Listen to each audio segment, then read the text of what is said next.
Sejam muito bem-vindos a mais um Boletim Coppola de pura fantasia, onde qualquer semelhança com a coincidência é mera realidade.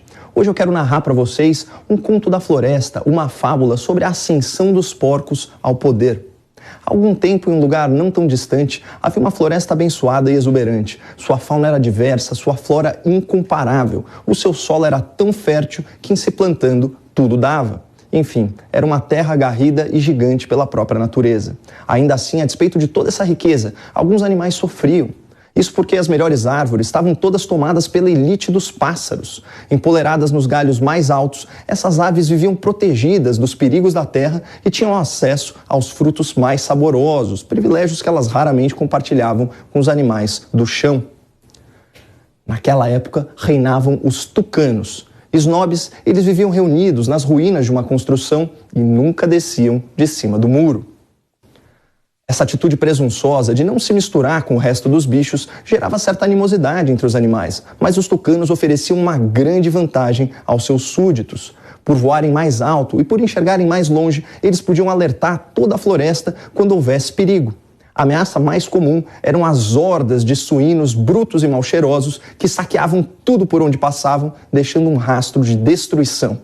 Cuidado com o javaporco! Cuidado com o javaporco! Piavam os tucanos lá do alto, espalhando terror entre os animais que se escondiam nas tocas, nos troncos, na copa das árvores e onde mais pudessem até que cessasse o vandalismo. Os ataques eram rotineiros e seguiam esse roteiro. Os tucanos avisavam, a bicharada se escondia, os porcos pilhavam e depois tudo voltava ao normal. Até que um dia algo diferente aconteceu. Ao invés de devastar o terreno, o chefe javaporco pôs-se a discursar, provando que a palavra é mais poderosa que a violência. Companheiros animais, não tenham medo, saiam dos seus esconderijos, olhem para mim. Eu sou como vocês, minhas patas são sujas de barro, minhas costas pesam nas caminhadas e a minha boca não alcança o fruto doce nas árvores. Tudo o que desejo é uma floresta mais justa, em que os animais de 4 patas sejam tratados como os animais de 2 asas. Esses bicudos aí que nos desprezam, que nos olham de cima para baixo. A estratégia do chefe javaporco funcionou. Os bichos foram se desentocando e se aproximando. Até a serpente ficou encantada com a fala sedutora e a voz cavernosa do grande suíno.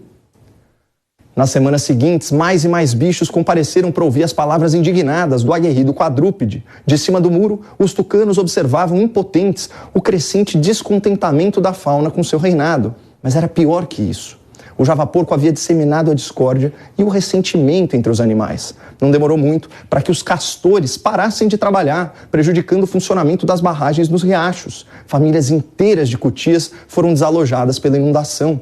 Armadas com paus e pedras, gangues de saguis passaram a furtar provisões de outros bichos. Um coletivo de macacos prego ocupou uma série de árvores que eles declararam improdutivas. E os gambás, se valendo do seu odor característico, passaram a invadir tocas que não lhes pertenciam. Era o caos, mas o chefe javaporco se refestelava nesse ambiente de rancor e inveja. Sua popularidade só crescia, então chegou a hora de tomar o poder. Companheiros animais, a ambição e o egoísmo dos tucanos trouxeram insegurança e desigualdade. São aves preconceituosas que não sabem o que é viver aqui no chão como nós. Eles querem que vocês tenham medo, mas nós trazemos a esperança de um reinado em que todos os bichos serão iguais. Naquela tarde os animais votaram e a esperança venceu o medo. Eleito rei da mata, o chefe javaporco anunciou em tom dramático: nunca antes na história dessa floresta um quadrúpede governou. Agora, as elites das árvores e as feras da selva terão que compartilhar sua fartura com todas as criaturas da terra, da lama e do lodo.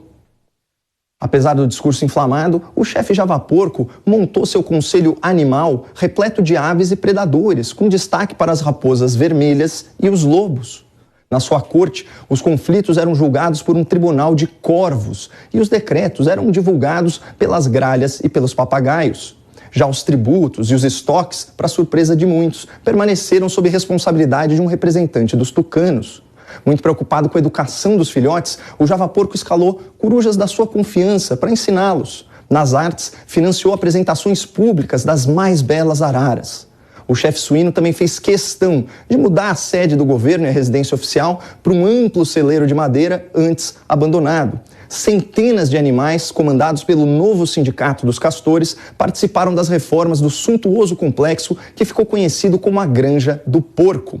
Lá, os convidados eram recebidos com pompa e circunstância para luxuosos banquetes em que se discutiam os negócios da floresta. Embora estivesse com as patas bem longe da lama, o chefe Javaporco não se esqueceu das criaturas do chão. Toda semana, cada animal tinha direito a uma castanha contada. Filas quilométricas se formavam para receber o inédito benefício criado pelo pai dos bichos. Algumas poucas vozes críticas reclamavam que o Javaporco havia prometido muito mais que isso. Mas para quem nunca comeu fruta, as castanhas eram uma iguaria. 10 anos se passaram e o velho suíno percebeu orgulhoso que toda a sua família porca e todos os seus amigos haviam enriquecido durante seu reinado. Aliviado e satisfeito, decidiu aposentar-se, mas fez questão de manter lobos e raposas no conselho do reino. Para sucedê-lo, o Javaporco queria um animal que andasse de 4, como ele, mas vaidoso que era, fazia questão que o novo governante não o ofuscasse e nem o superasse. Encontrou finalmente a candidata perfeita. Essa é a companheira Anta, anunciou o suíno, guinchando de emoção. Confiem nela como vocês confiaram em mim. Foi assim que o Javaporco conseguiu mais uma proeza, elegeu uma autêntica Anta para cuidar de toda a floresta.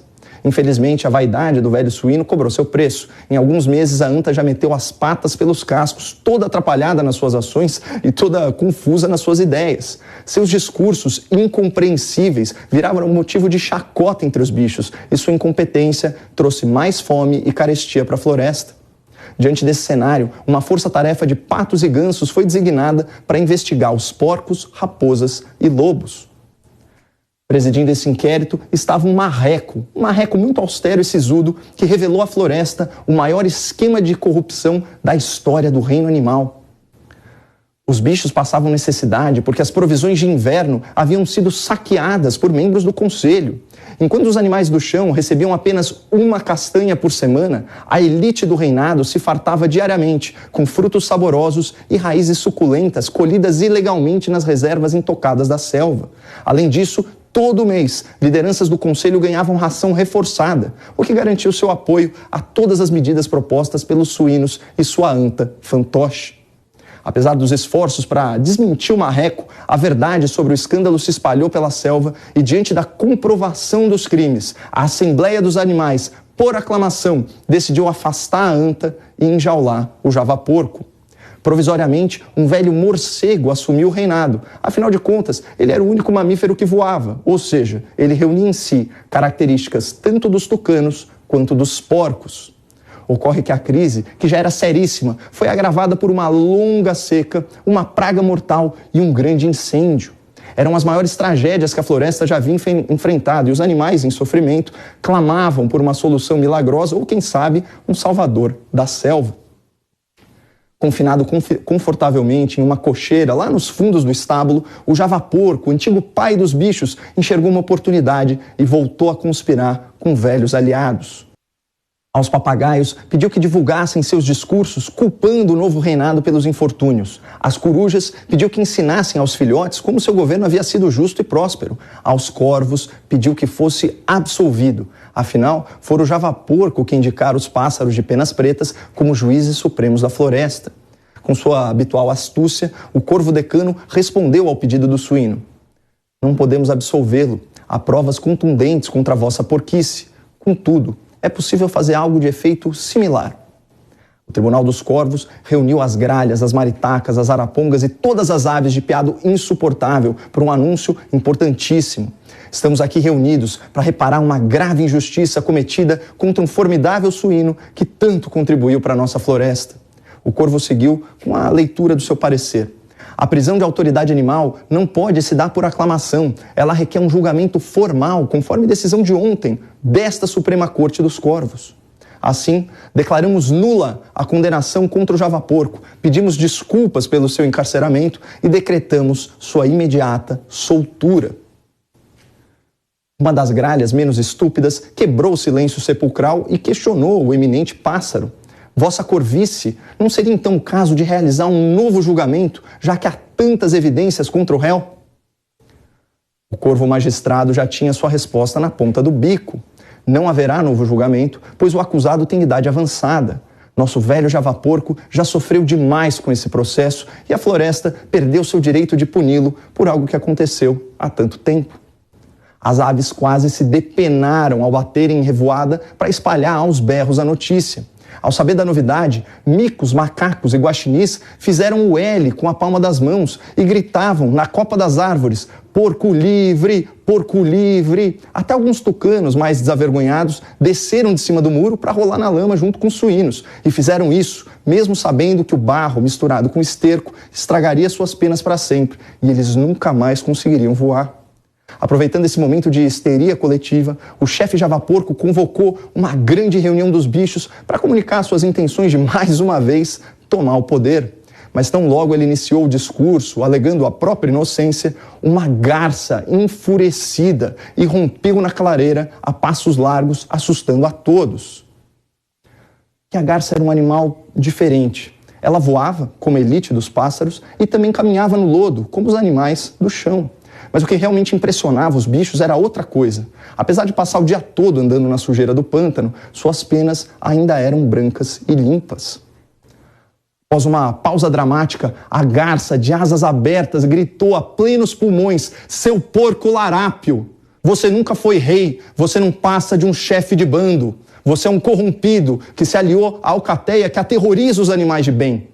Você defende a invasão de tocas e quer liberar cogumelos tóxicos que deixam nossos filhotes vulneráveis a predadores. Você não é livre, porco. Você é um desenjaulado. E eu te desafio a uma votação pelo reino dessa magnífica floresta. As palavras da garça acirraram os ânimos e dividiram os bichos. Sob pretexto de manter a ordem pública, a Corte dos Corvos determinou que a votação fosse realizada só uma semana depois e também proibiu que a garça se referisse ao javaporco como larápio, corrompido, desenjaulado, chefe de bando e aliado de alcateia. Silenciada, a garça foi difamada pelas gralhas e papagaios que espalhavam e repetiam mentiras a seu respeito. E na véspera do seu confronto com o javaporco, a esbelta ave sofreu um atentado contra a sua vida e foi envenenada por uma picada de serpente encantada. A garça sobreviveu, mas perdeu a disputa.